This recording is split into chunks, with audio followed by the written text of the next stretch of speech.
Hi Aquarius, welcome pa sa ating channel. At ito ang inyong weekly gabay tarot reading for your career and money ngayong October 21 to 27, 2024. Please be reminded kung naka-resonate kayo, comment down. Kung hindi kayo naka-resonate, ibigay nyo pa sa iba kasi channel reading po ito. This is for you, Aquarius, for your career and money ngayong October 21 to 27, 2024.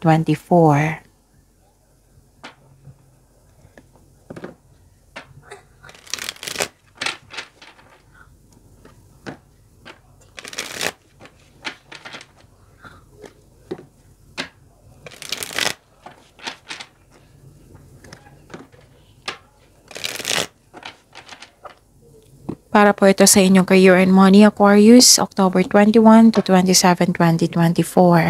Maraming salamat po sa inyong patuloy na suporta at maraming salamat din po sa mga hindi nag-skip ng ads. Gamitin ang reading na ito bilang gabay lamang sa mga hindi pa nag-subscribe. Subscribe na po kayo at click bell notification para malaman nyo na may bago tayong video. Para sa mga gusto magpa-reading po, may lumabas dyan sa screen nyo ngayon. Panoorin nyo po at sundin ang instruction. Calling the attention sa mga suki ko dito na Aquarius. Open na po ang inyong monthly gabay tarot reading for October 2024. May 6 months from now reading tayo at love life reading po. So message me Aquarius for schedule. Maraming salamat po. Spirits Guide, mga ganap po para kay Aquarius ngayong October 21 to 27, 2024 sa career and money nila. I need 3 cards po.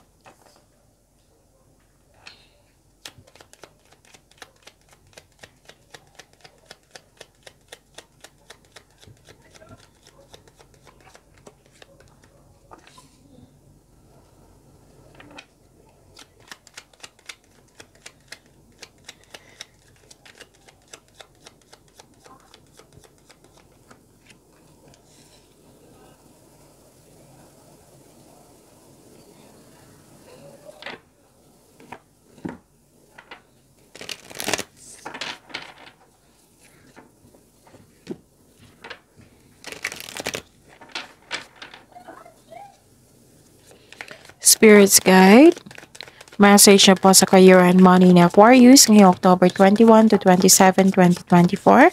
I need 2 cards po.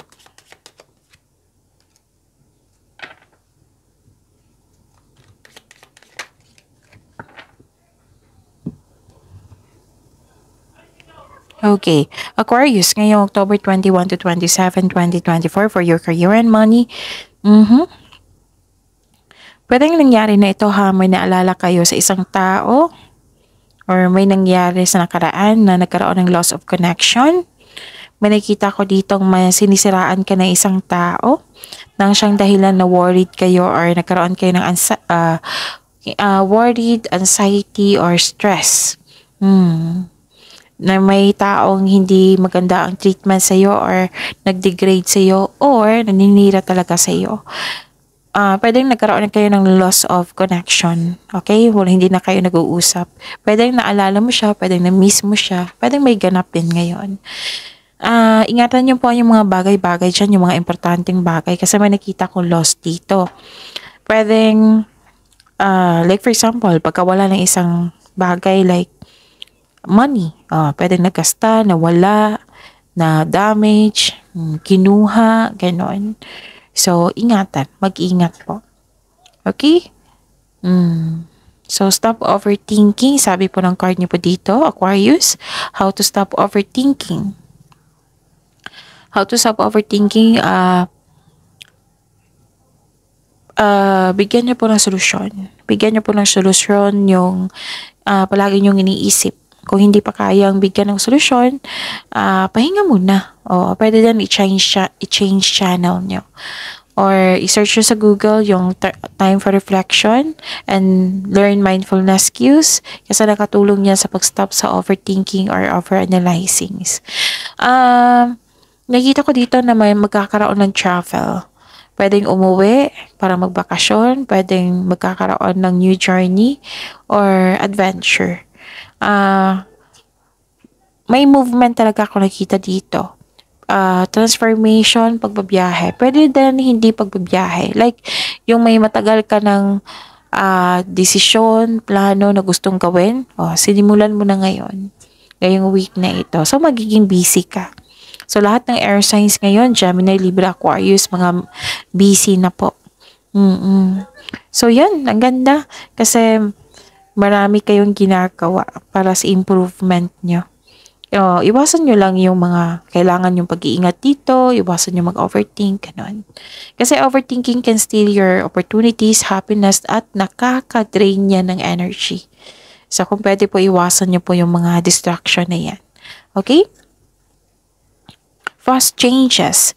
Things happen suddenly in a short period. Things happen suddenly in a short period and a hurry. So, take bold steps forward. So, this is moving forward. This is a clarification of your card here. Diba, may sabi ko kanina na sinimulan mo na yung nag-start na kayo, nagbigay na kayo ng action sa matagal mo ng plano, sa matagal mo ng desisyon, ideas, ganon. Wow, ang ganda naman. Sweet success. It is not difficult to get everything you want and enjoy it. Get what you want. See that? Sweet success. Claim nyo to, ha? Itong pag-move forward, itong pagbabago na ito.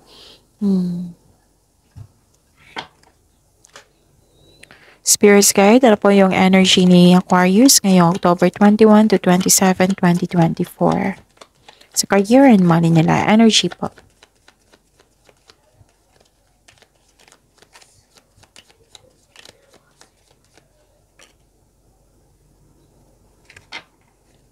And the clarification of this card po.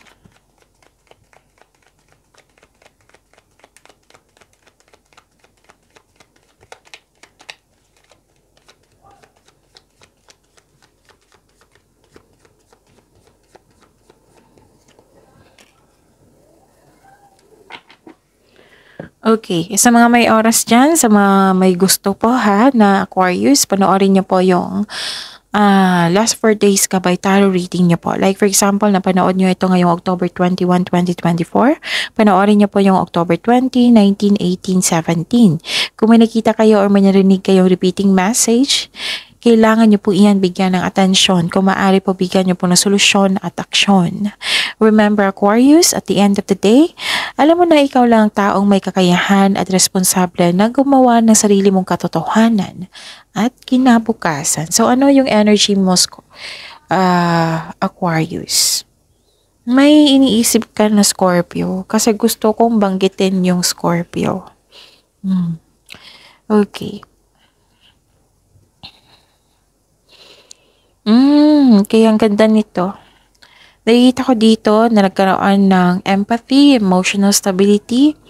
You are, movement pa rin to eh. 1, 2, 3. So, movement. Nakikita nilang na magaling ka na leader. Aquarius. Tapos, stable ka na sa napili mong career at financial stability. And nakikita ko dito. Oo. Pwede din may offer sa inyo na leadership role ha. At nakikita ko dito yung maganda yung pakikitungo mo sa ibang tao dyan. Sa career and money to ha. Okay, naging mahinahon kayo dito. Mapagmalasakit at the same time. Pwede din nagsaset ka ng boundaries or guarded ka while being mindful of those around you. Okay? So, yun. May nakita talaga, may ano dito eh, may Scorpio. Basta may Scorpio dito na energy. Baka iniisip mo ito, baka malakas ang kanyang influence sa araw na ito. Sa inyo, Aquarius. Okay, ano pa? Nakikita ko rin dito na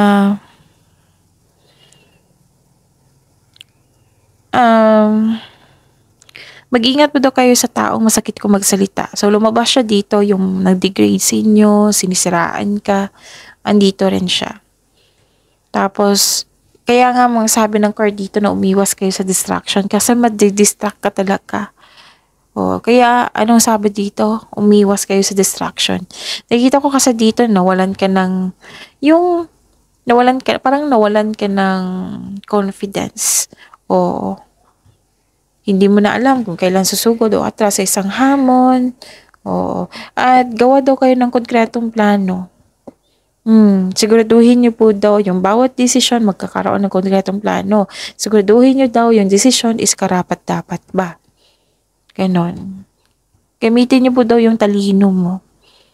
May nagsiselos sa inyo. May nagsiselos, insecure, paranoid, kulang sa pasensya. So, andito pa rin siya. So, baka napanghinaan ka ng loob ng dahil sa taong yun, ganun. So, iwas talaga. Dito pa lang, nagsabi yung oracle niya na umiwas kayo sa distraction. Okay? And, kasi concerned ka din sa kanya. Ganun. At the same time. Kasi malalahanin ka eh. Mapagbalasakit ka. Nagput ka ng boundaries, yes. Pero, yung nag-mind ka pa rin sa kanya. Iniisip mo pa rin tong taong to. Ganun. Okay? Pero don't worry, ma-overcome niyo ito. I believe ma-overcome niyo po ito. Spirits guide. Possible blessings po na ma-receive sa career and money ni Aquarius ngayong October 21 to 27, 2024.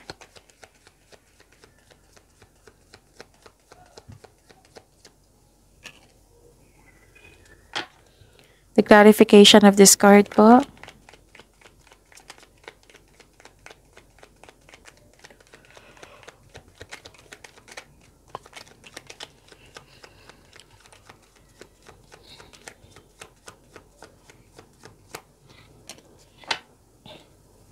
Okay. So, what's your possible blessings na ma-receive for this week sa career and money nyo? Nakikita ko dito, wow, mahigit pa to sa success ha? Victory. Oo, mahigit pa to sa success. Victory, recognition. May hinihintay kayo, nagkaroon lang ng delay. Delayed success nakikita ko dito. Pero at least, alam nyo kung ano yung delay, di ba? Success. Kailangan nyo lang maghintay. Kailangan mo lang gamitin mo yung mahabang pasensya mo. Pag-intindi rin. Make yourself busy habang hinihintay nyo ito. May delayed success dito. Hindi naman yan cancel, matutuloy din yan. So, instead na yung ma-disappoint kayo, yes, this is disappointing. Yung delay, kung ako naman, ma-disappoint ako. Pero, mas intindihin ko kasi may sabi kasi yung tarot card dito na yung may dahilan yan kung bakit nagkaroon ng delay. It might be na may gustong iparealize sa iyo ang universe bago yun dumating para magamit sa tama. So, temporary lang po itong paghintay. Kailangan lang talaga maghintay, setback. So, the delay is all part sa process. Stick sa iyong plano. Continue to work diligently. You're almost there. Huwag kayong mag-give up. Magkakaroon din ng pagkakaisa, pagbalanse, victory is parating. Mahigit pa sa success yan. Ang ganda ng blessings nyo. Okay. Magkakaroon din ng, anong tawag nito? Your discipline and hard work are paying off soon. So, enjoy. Okay? Ano pa? Parang may hinihintay kayong mensahe. Na may hinihintay kayong mensahe, Aquarius. Ano pa? Okay. Nakikita ko rin dito na pasensya pa rin to eh. Habaan niyo po doon yung pasensya nyo. Actually, Aquarius, may nakita ko dito and I believe lumabas ito sa daily Gabay Tarot reading nyo last week kung napanood nyo. Yung scammer. Yung scam investment. Pwede nangyari na ito sa nakaraan na naalala nyo. Pero kung may offer dyan, alamin nyo muna kung legal ba yan. Alamin nyo muna kung legal ba yan. Maging wiser. Pwedeng naalala nyo to sa nakaraan ha. Pwedeng mangyayari ito for this week.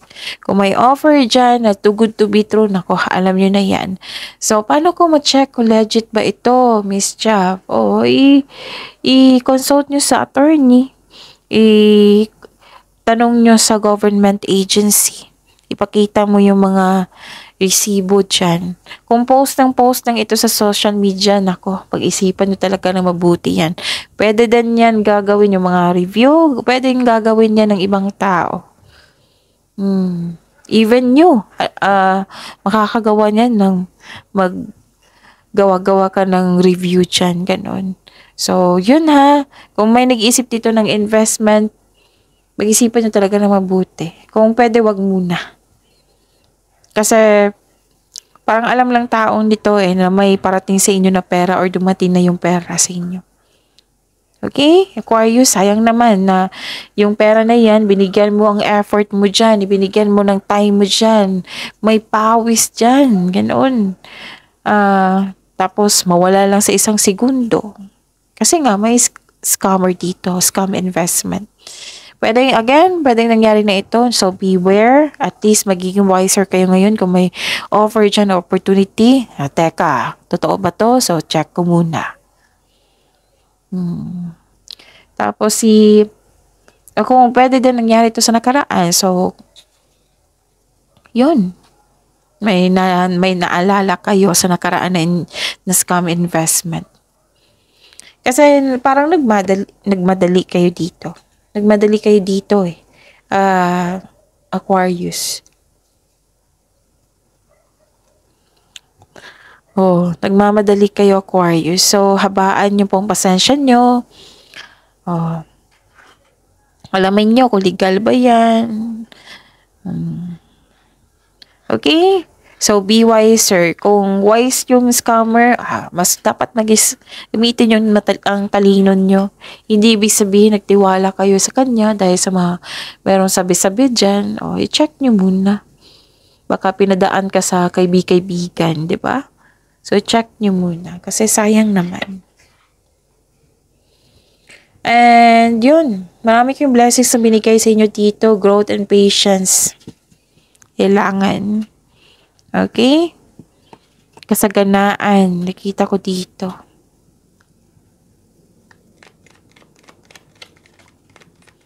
Spirits guide. Challenges na ma-overcome po ni Aquarius ngayong week na ito, October 21 to 27, 2024 sa career and money nila.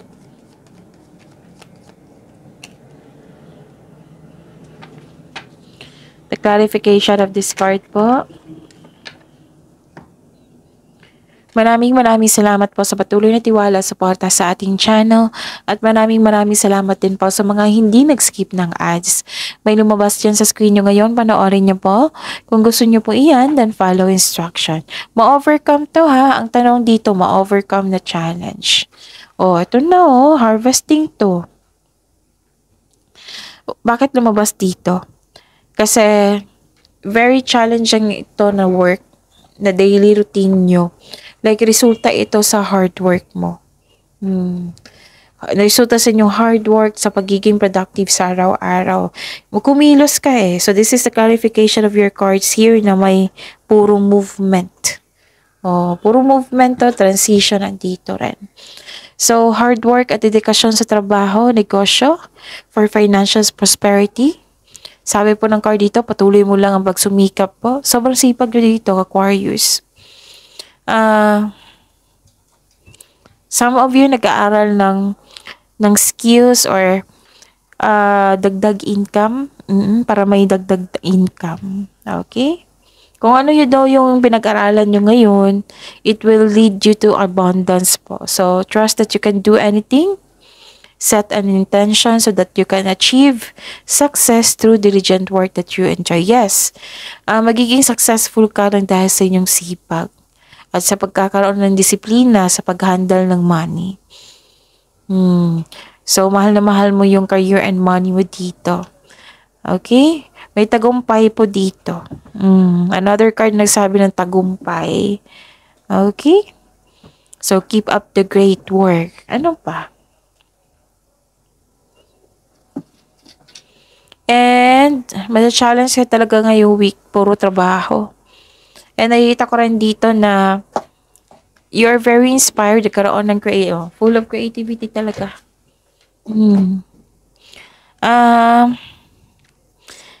May parating dito na chances na love. You are very inspired sa chances na binigay sa inyo. Oo. At saka, sobrang pag-creative mo dito eh. Sa sobrang pagiging creative mo, sa sobrang dami mong contribution dyan, mapapansin ito ng ibang tao. Mapapansin ng mga ibang customer, kliyente. Magbubunga na ang iyong pagsisikap. Kasi napansin na eh. Magkakaroon na ng financial growth and stability. Wow, ang ganda. Sweet success nga. Makukuha mo talaga yung gusto mo. You can get what you want. Get what you want. Okay? So, see you tomorrow. Aquarius, pagyamanin nyo yung blessings na binigay sa inyo. Please like, subscribe, and click the button for notification para updated po kayo sa daily tarot reading natin. Maraming salamat po.